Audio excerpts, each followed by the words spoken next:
in front of your mom and the Pope. And then thirdly, like it's just an illusion.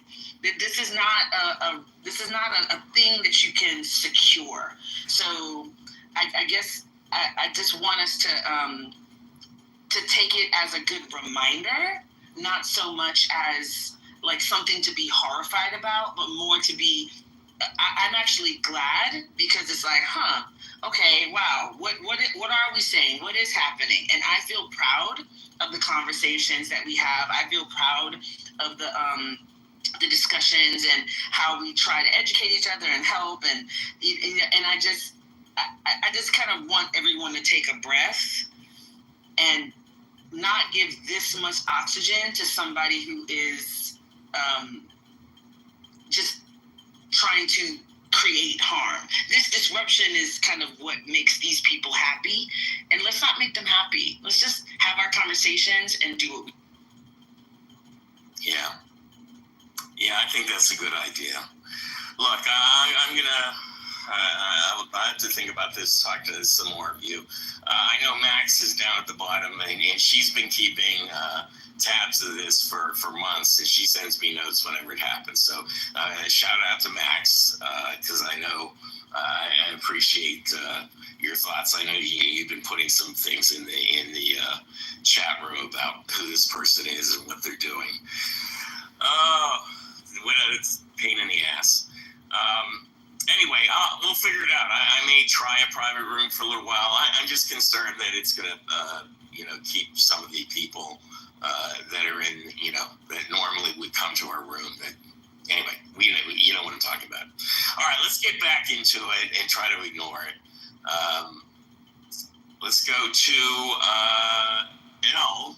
Well, I want to get to Perusian. Let's go to L first, and then Perusian, and then we'll get to Susie and the rest of everybody.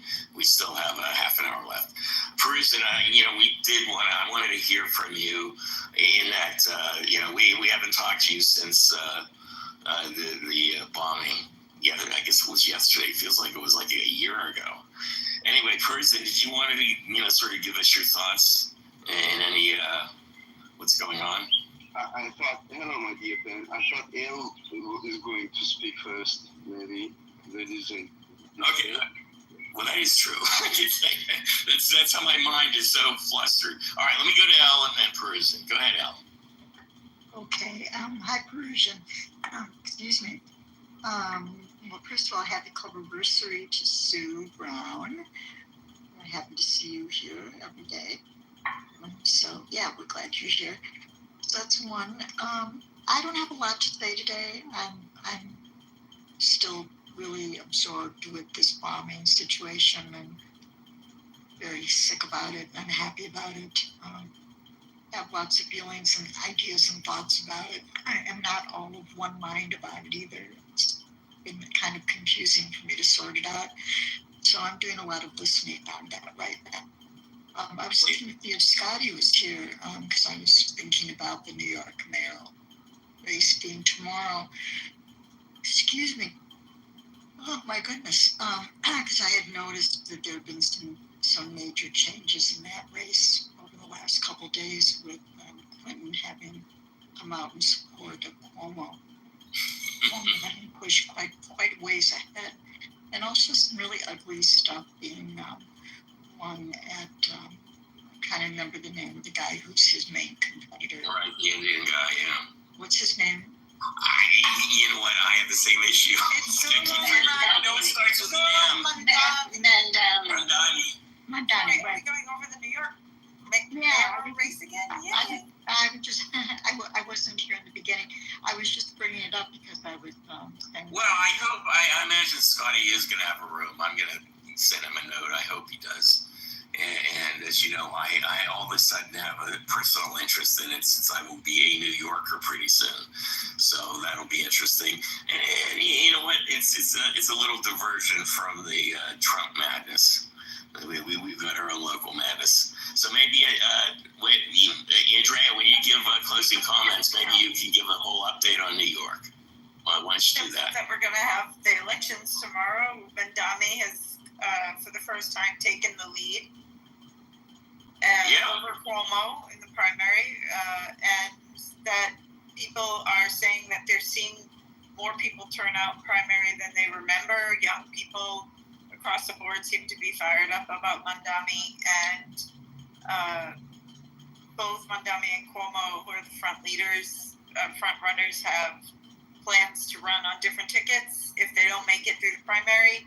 So the show isn't over, despite whatever outcome there is. Yeah. But I'm sure it will go to multiple rounds. Some are saying Brad Lander, who is positioning himself as a practical progressive, who is the current comptroller of New York City, who's running, the gentleman who got arrested, accompanying someone leaving an ICE hearing, Edgardo, whose last name I don't have, is said to be a high choice for a number 2 ranking, and that he might be able to do very well. So it's going to be interesting to see, but it surely reflects a microcosm of what's going on in the Democratic Party, in sort of the divide between the up and coming, Gen Z and younger millennials, and the rank and file, old timers going up through the ranks, tolerance for scandal and concern over Cuomo's record and treatment and harassment of women, even though he's been pushing back against that. Some people thinking he's the stronger candidate to fight against Trump with experience in doing that, and much more management experience to run the city. Concerns over Mandami have to do with, maybe lack of management experience, though some people see him as a rising star. Perhaps, some are saying maybe he should go to Congress first, but lo and behold, he's pulling ahead of Cuomo right now in the primary. So I really can't wait to see what happens tomorrow. I'm definitely guessing it will go multiple rounds in ranked choice voting before we'll get I think in the last one it went 7 rounds of tallying to see who the candidate was. I'm thinking it's going to be similar, a few rounds anyway. It's not going to be over. All right, thanks, Andrea. I sort of wanted to do that. And we're going to do a room too, so. We'll do a room. We'll talk about it. But I want to have let's take a long breath, because I want to get back to the bombing in Iran, and because it's sort of like my head's being rattled around from one to the other. The New York thing it's cool, but it's such a different conversation. So let's get back to the other one, and then hopefully we'll have a room about New York, and we can get into the nuts and bolts of that. Anyway, let's get back to. Further, can I just finish up? Yeah, go ahead, Al. Yeah, I had asked Empress in the, no, you're not on stage, Empress, in the chat, you brought something about Project Esther, and I didn't know what the reference was to, and I had asked in the chat. Yeah. Didn't have a response, so I was going to ask you on stage. I'm also curious about Project Esther. It's Project 2025, isn't it? I don't think it has anything to do with it. I don't know what it is. That's why I was asking. Well, is Empress still in the chat room? Still in the room? No, a whole bunch of people just bailed on us. Okay. All right. Well, look, I know you wanted to go on to Prussian, so yeah, I did. I'll just go ahead and pass on the rest, whatever. Yeah, go ahead, Prussian. My dear everybody here on the stage, dear listeners, nice to be again with you. You surely want to know what I feel about the situation now, my dear Ben. I'm too humble to be, to think that I can see what is going to happen in 3 weeks. I think for this we all have to wait and see the dynamic of the development. We have to observe and judge them maybe in a couple of days. But from my understanding is the issue not a blitzkrieg situation. You can read and, with hit and run. This won't be a hit and run situation. I think that... Hey, I'm so sorry for interjecting, sir. My bad. Yes. Breaking news. Iran just attacked U.S. base in Qatar. Yes, we had our, Baseball. a couple of hours ago. Oh, so did you hear about this?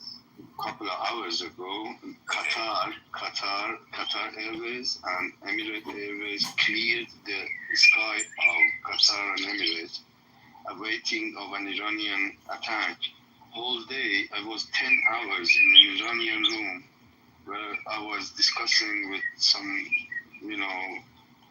pro-Western people and people also who are hurt in their nationalism, in their patriotism, and they want revenge. And with those, you can now have a normal conversation. They block and they call you a spy and they call you a spy of the West. They call you whatever they want. They call you a Jew, and even you're a Muslim. They call you whatever they want.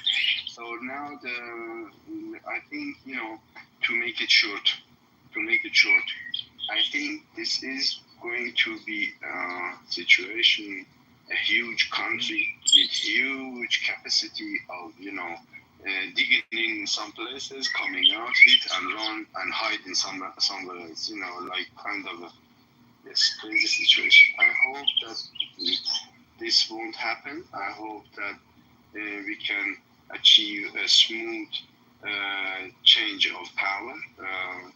Like this guy is going to fly to Moscow like Assad has done, which I don't believe he is going to do. I think that we have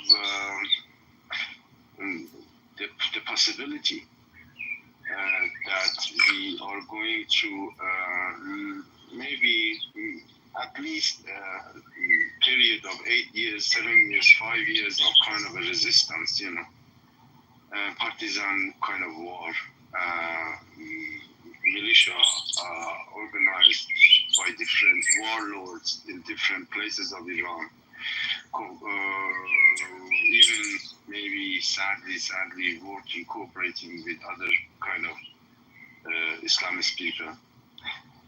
I hope that this nightmare is not the destiny of my country, but right now I think that they are going to kind of react on that, and they even say it is legitimate to protect your country in case of illegal war without declaring a war like this. And I don't know. One day I want to hope that an end will come to this regime, and we are going to start a new life in our region in friendship and peace and respect with all our neighbors. But then again, I think about Afghanistan and I think about Iraq, and I say, oh my God, if they can maybe mobilize their people, maybe same kind of mad destinies, maybe going to be part of our life. But yes, I hope that I'm not right. The issue is that Mr. Trump has, although he has a lot of people in Iran on his side, you have to know he's rude enough, who's is a bad guy enough to deal with this kind of mullah people, so who's scary enough to scare them enough to back down. But my understanding is that this region is not reacting in a good manner on this kind of force, showing of force. It wasn't other way in Afghanistan. It was not other way in Iraq. And I don't know. I hope that I'm wrong. And I hope that the will of democracy and the desire of democracy between our Iranian fellow people is still bigger than the hunger of revenge and kind of, because it would make our life even worse, and sad situation. I don't know what to say. but people who have to whom I have talked today during this 10-hour Zoom, I was from 10 o'clock till half an hour ago in an Iranian room. These people are business people, usually business people. Nowadays, also people of security personnel and also from hardcore opposition are mixed in this room, and each one of them is, saying something. But during this day, I had observed the rise of anti-Semitism in Iran. The rise of anti-Semitism in Iran. This is the sad stuff. But to be honest, maybe one point we shouldn't forget. In this very moment, of course, there are a lot of voices who are not anti-Semitic, but they are afraid to talk because a lot of them are not secured like me in safe haven of Germany. And those who are now in Iran, maybe good advice would be to them to keep quiet and wait for the better time. But those who are my dialogue partners, they wanted to judge me in all,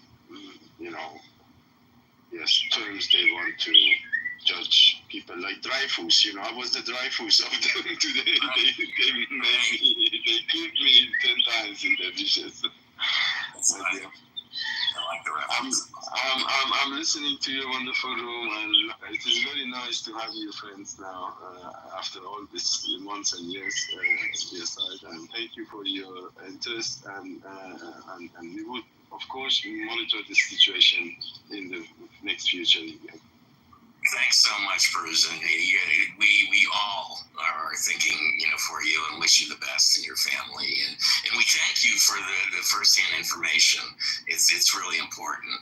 And it's all good in a bad situation, but yeah. But thanks for the thing.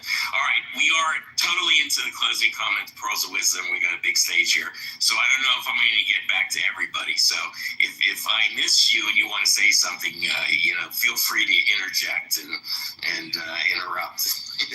I'm totally fine with that. But let's go to Susie, because she has been waiting, and so is Stephanie. Go ahead, Susie.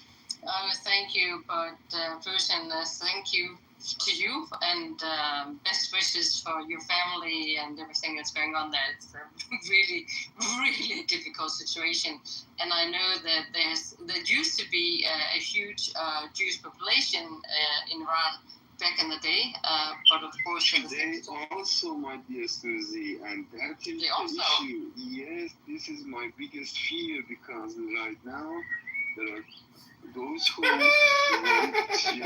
ashamed to talk about it, but this hardcore anti-Semitic people are triggering Iranians to fight the Jewish people. And God might save us from that kind of madness and destiny. I am really scared about the manipulation of the people during the last moments of this regime. They are now weak, and they are losing power, and they are in the most dangerous stand now. Sorry to interrupt you. I'm sorry to hear that. I'm really sorry. About 50,000 Jewish people are still living in Iran. Iran is the second Jewish society country, Middle East, after Israel. Yes, I actually knew a little bit of that history. So I think that I have two short comments. In a country like Denmark, we have two headlines going on currently, and one of them, that's not two, we have three. That's what the F is going on in the US. Second, what the F is happening with Iran and the whole situation there. And I think when it comes to Iran, in Denmark, people are sort of like, very hesitantly, somebody saying, well, we need a big bad bully to do it. We think that might be the solution, because it's been like a forever conflict, disentanglement. So maybe it could be good, but also a lot of people saying, just no more war. This is absolutely the wrong path to take. and then everything in between, like I think in most other countries. But also the headlines being made by NATO. Noticed that the President of the United States was supposed to be in Europe today, but he's busy, of course, with other things. So the plan is now that he's going to attend the NATO meetings tomorrow. And when we come to the situation about Denmark, Greenland, the US, the big, beautiful dome and everything, that is also on our mind. And that is sort of a second agenda happening right here besides all of the others. So what NATO is deciding right now is that almost all countries in NATO and Europe is going to increase the military budgets from around, the last number I saw was 10% of the national budgets to 5% of the national budgets. So French, huge investments in everything about security and weapons and everything else, which is, of course, one of the other side effects of this unfortunate situation. Yeah, no, so true. Thanks, Susie. Yeah, the NATO meeting will definitely be interesting, but it's so bizarre to think that everybody is thinking in terms of, oh, we have to increase our military budgets, which I guess in sort of the reality of the situation right now, there is a logic behind it, but it's sort of a sad tale. It's like we should be spending our money in other places. Stephanie, did you want to go ahead? Closing comment, pearls of wisdom.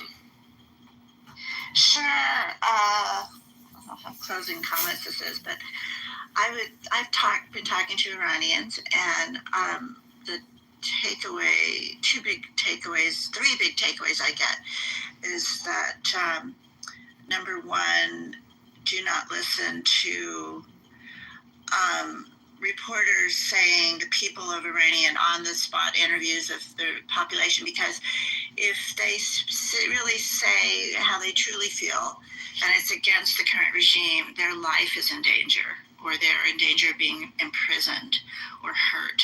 So you can't really trust right now any interviews of any Iranian populations on television.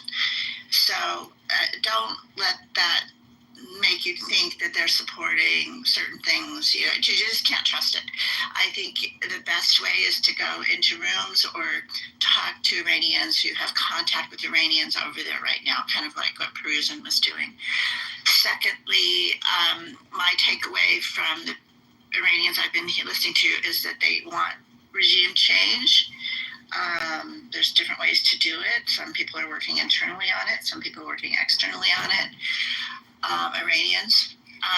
It remains to be seen if other countries will inflict it. There are models for regime change that have been very successful, Japan being one of them. So anyway, and then my third takeaway is that, Iran is a very proud country, and it was once known as Persia, and founded in 550 BC. The first empire was founded by Cyrus the Great, and they changed their name to Iran in 1935.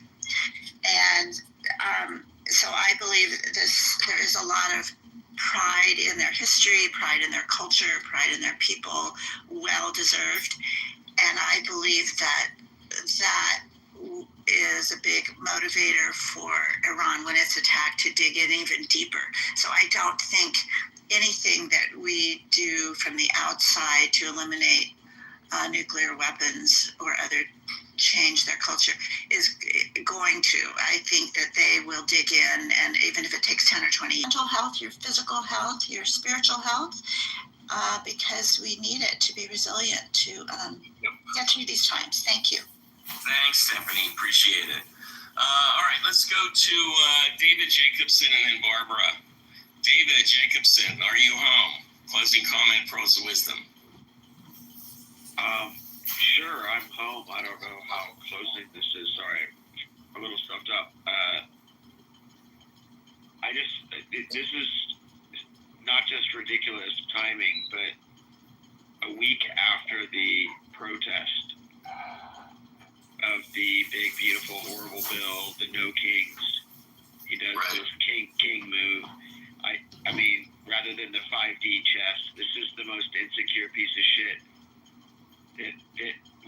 any advice, won't listen to anybody. So there's your closing thought. I mean, he is the ultimate liar. Well, You know, he comes out on and the says, foot of all the cruelty of Medicaid. sure. Snap. No, there is no more despicable person in the whole world. And the idea of even talking about negotiating with him or having a conversation, why would anybody negotiate with him? No, He lies about everything. It's the same He thing as 3 months cheats ago. about everything. He's completely untrustworthy. He undoes every treaty that was ever made. He's a piece of shit. He's a Manchurian candidate for Russia to create an American Civil War.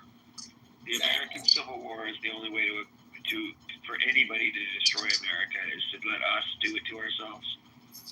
Why are we letting that happen? Because we have a lot of dumb people. They're cutting social safety net and they're going to war against our allies. Because we're short-sighted.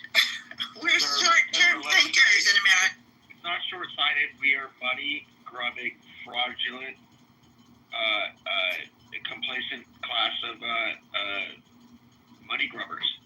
What would Jesus say? Yeah, exactly. All right, let's go to Barbara. Closing comment, pearls of wisdom. Okay, Ben. So I'm going to be really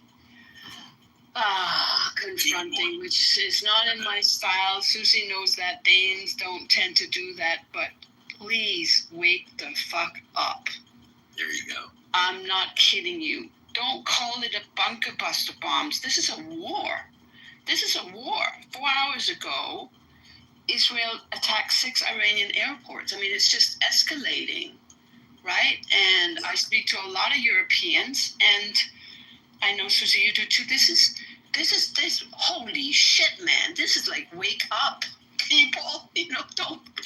Oh my God. This again, the bigger we. Let's get in the court, and Trumpy bumpy. Come on. The guy's an idiot, So anyway. I actually, in a bad situation, somehow I enjoyed that. So let's. You know what? I might as well go to Tina. Well, let's. Right now I'm recording some by other Mendelsohn, and Europeans. he just had a Tina, shit fit the because closing people were comment. reporting Yes, I from don't that stream agree of the road. with He's like, I sent you the Barbara microphone, and like, Susie. just Even this. I haven't heard Susie, but I know how Danish think about it. Yes, Yeah, Jeff Sherman.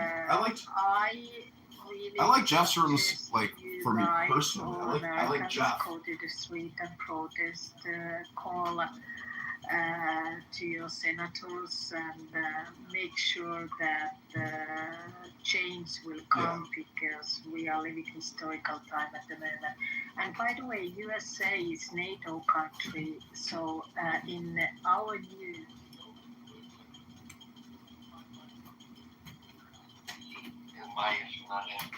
He's smart. He knows a lot. And then a few minutes later, we're like best friends again. So but it's a good group of people. It's a really good mix of people. You should come in more often as yourself and just. No, I can't. He blocks me and kicks me because he knows I record rooms and he can't stand it. I've been slowly laying the groundwork.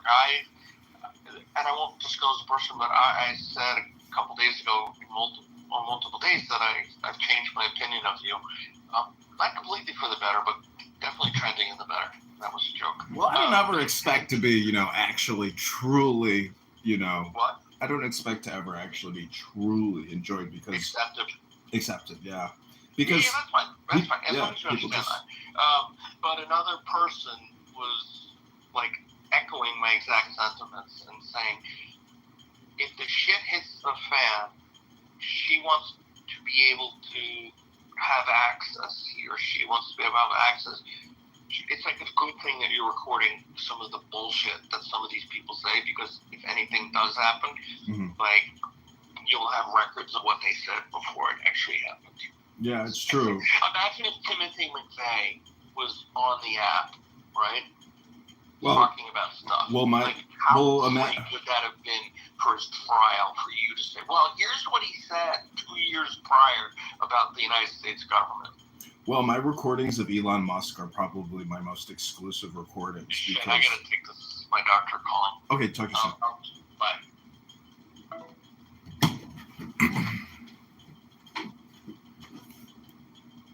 just Go ahead. now Mr. Trump has said that he also won't make Iran again, and he started kind of yes, no. Yes, of course. He spoke about that, and he started this term of MIGA, make Iran great again.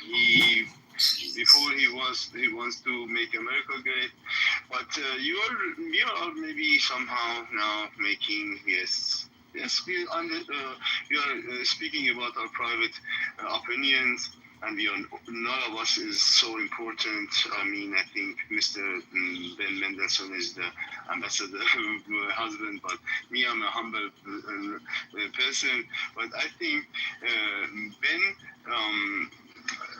the issue is that the Iranians, some of them or a lot of them are somehow familiar with his behavior in America. A lot of Iranians are also American citizens or citizens of other states around the world, and maybe in times of Roosevelt, you had a president inspiring whole world with his beautiful and democratic ideas. But now today, maybe the power of or soft power of America maybe is not that inspiring anymore, at least for my understanding. This is the problem. And from other side, you have Bibi Netanyahu, and he's not also that kind of beloved in Islamic world. And the cases they have started an operation. This operation is like a point of no return. Now they have to finish it. I mean, they have to kill the boss, and we are now in the middle of a holy month. This is the month of the martyrdom of the Imam Hussein, is a Shiite important apostle. So, and either they have to finish the job and await a lot of death celebration that is going to. Yes, my wife is calling me that Iran has hit American facilities in Qatar. Yeah, I want to share. Oh my God. So come on.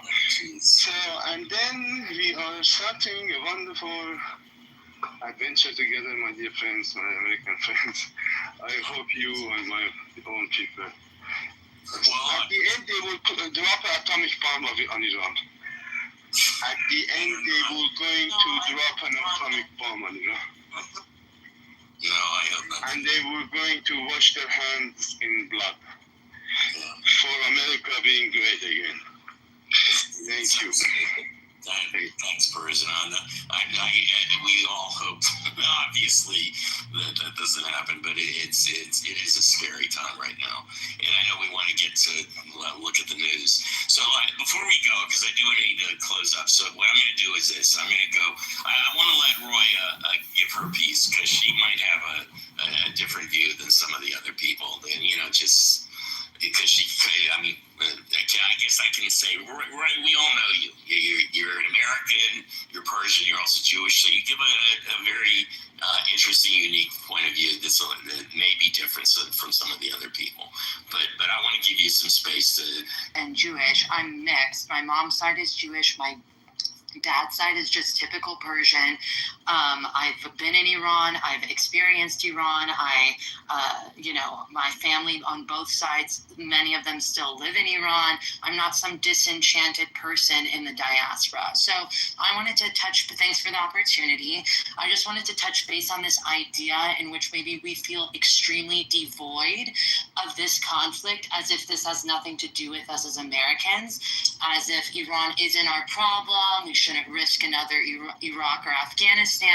I think it's important from my perspective that we actually take an examination of what that means, because we've never not been involved. In Afghanistan, we didn't just support anti-Soviet fighters, we actually funded and armed those Islamist groups, the Mujahideen, because they were the most effective short-term tool. And exactly, I don't know who it was in this room that America has short-term memory, but the Middle East remembers. Well, it's not just a matter of memory, it's a matter of muscle memory and reality that comes after that. So that was a decision that we made to empower the Taliban. That was a strategic choice. That there was other armed militias on the ground, and we made that decision by design, not an accident. In Iraq, the regime, the change that happened in Iraq. We have to come to this reality that it was imposed with any investment or political groundwork.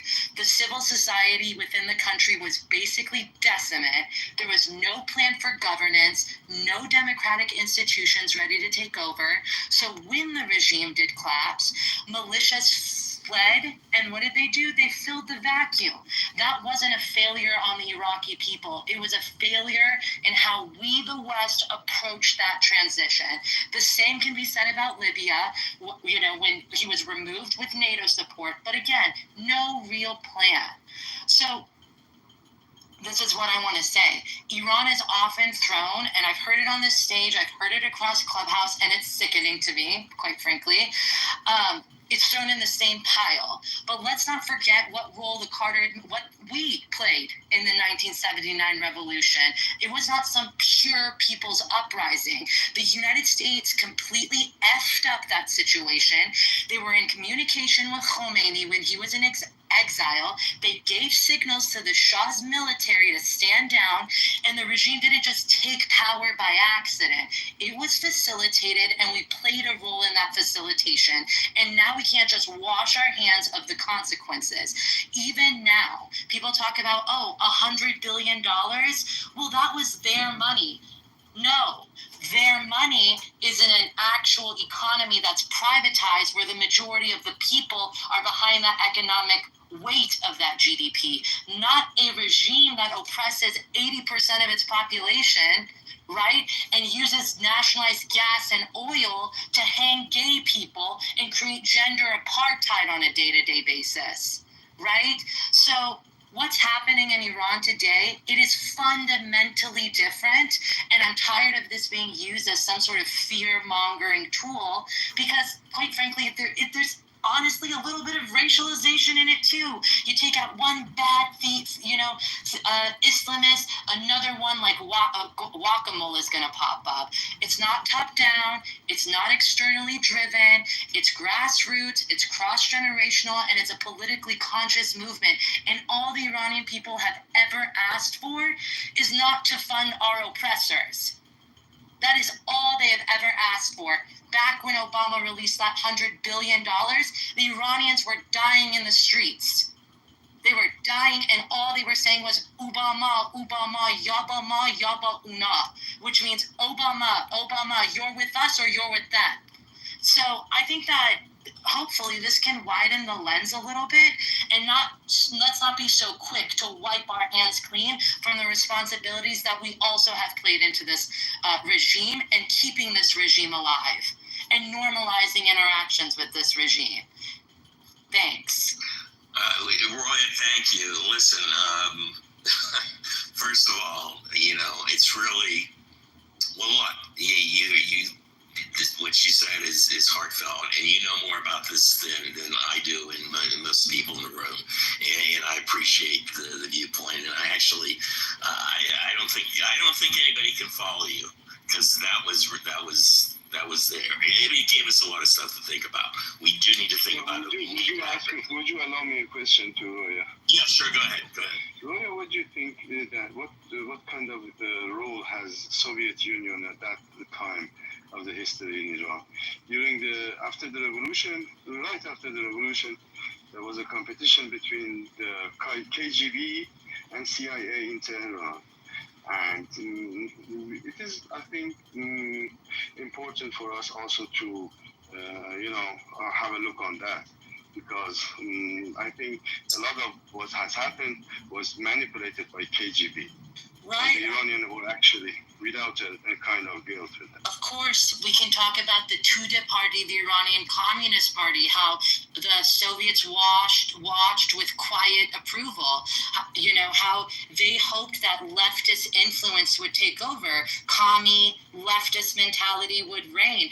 They did not support Khomeini directly. They were suspicious of his ideology. They didn't fund or arm the revolution. They didn't control post-revolution outcomes.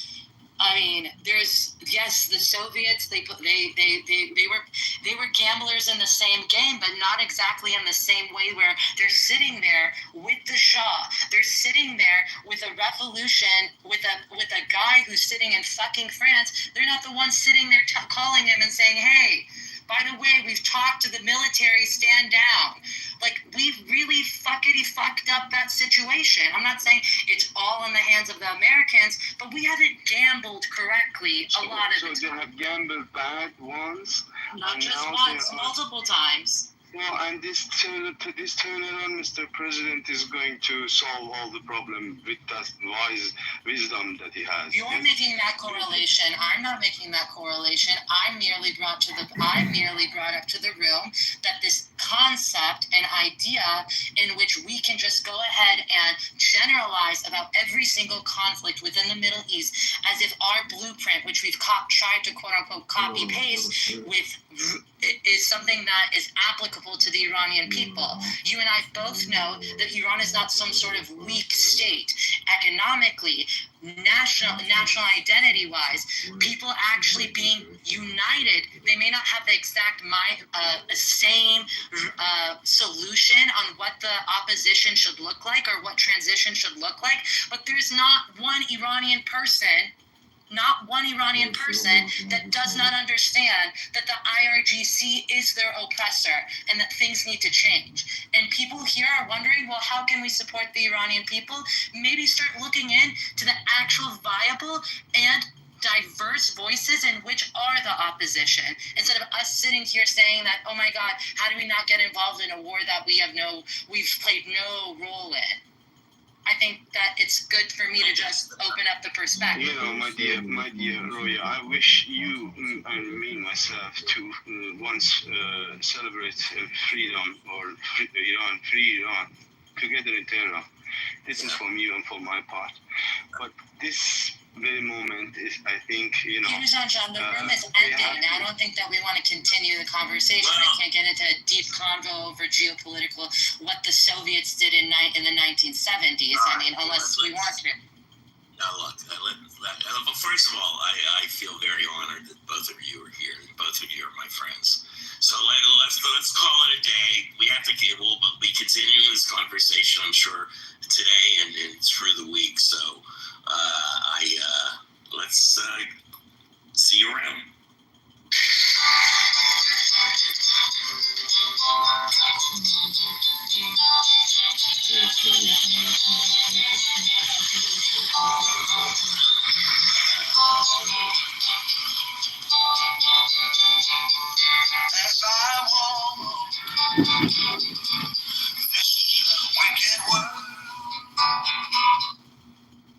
So one thing the copyright music. Planning methods. Times event, Israel is reporting missiles were launched at both Qatar and Iraq. Go ahead, Chris. Okay, so I just want to say something. Apparently, Khomeini is dead, apparently. One at a time.